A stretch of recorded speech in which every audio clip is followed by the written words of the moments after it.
बहुत समय पहले की बात है। एक घना जंगल था जहां पेड़, पौधे, फूल और जानवर सब मिलजुल कर रहते थे। उस जंगल के बीचों बीच एक बड़ा बरगद का पेड़ था। उसी पेड़ के नीचे एक बिल में एक बड़ा काला सांप रहता था, जिसे जंगल के सभी जानवर कालसर्प के नाम से जानते थे। कालसर्प बहुत घमंडी था। वह सोचता था कि जंगल में उससे बड़ा, ताकतवर और डरावना कोई नहीं है। हर दिन वह किसी न किसी को डरा देता। कभी मेंढकों को खा जाता, कभी चूहों के बिलों पर कब्जा कर लेता। छोटे जानवर तो उसका नाम सुनते ही कांपने लगते थे। एक दिन कालसर्प बरगद के नीचे लेटा हुआ धूप सेंक रहा था। तभी उसने देखा कि कुछ छोटी छोटी चींटियां उसकी ओर आ रही हैं। वे एक लंबी कतार में थीं और अपने खाने के लिए दाने इकट्ठा कर रही थीं। कालसर्प ने उन्हें देखकर हंसते हुए कहा, हा हा हा, ये देखो इन बेंतलब की रेंगती हुई चींटियों को। इनका क्या काम है इस जंगल में? ना ताकत, ना जहर, ना डर। मैं तो एक फूंक मार दूं तो ये सब उड़ जाएं। चींटियों ने उसकी बातों को अनसुना किया और अपना काम करती रहीं। लेकिन कालसर्प का अहंकार बढ़ता जा रहा था। अचानक उसने अपनी पूंछ हिलाकर कई चींटियों को कुचल दिया।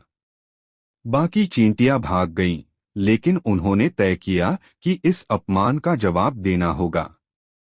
उन चींटियों की रानी बहुत समझदार और बुद्धिमान थी। सभी चींटियां उसके पास गईं और बोली, रानी जी, सांप ने हमारे कई साथियों को मार डाला। हम कब तक डरते रहेंगे? रानी चींटी ने कहा, ताकत अकेले में नहीं, एकता में होती है। अगर हम सब मिल जाएं, तो उस सांप को भी सबक सिखा सकते हैं। अगले दिन रानी ने योजना बनाई। हजारों चींटियां अलग अलग दिशाओं से धीरे धीरे सांप के बिल के पास पहुंचने लगीं। सूरज ढल रहा था। कालसर्प अपने बिल में आराम कर रहा था। उसे कुछ भी भनक नहीं थी। तभी हजारों चींटियां एक साथ बिल में घुस गईं। कई चींटियां उसकी पूंछ पर चढ़ गईं, कुछ उसके सिर पर, कुछ उसके शरीर के बीच में। और फिर सबने एक साथ काटना शुरू किया। कालसर्प तड़प उठा, आउच!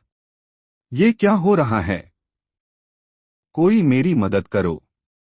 वह इधर-उधर लोटपोट हुआ, बिल से बाहर निकलकर जमीन पर रेंगने लगा, लेकिन चींटियां उसकी हरकतों के साथ चिपकी रहीं।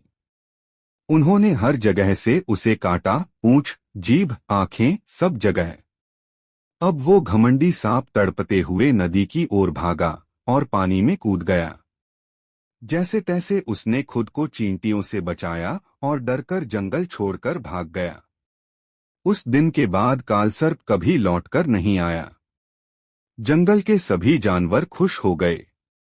मेंढक, गिलहरी, चूहे, पक्षी, सबने चींटियों को धन्यवाद दिया। चींटियों की रानी ने सबको एकत्र कर कहा, देखा दोस्तों, सांप बड़ा जरूर था, लेकिन हम छोटी होने के बावजूद भी एक साथ मिलकर कुछ भी कर सकते हैं।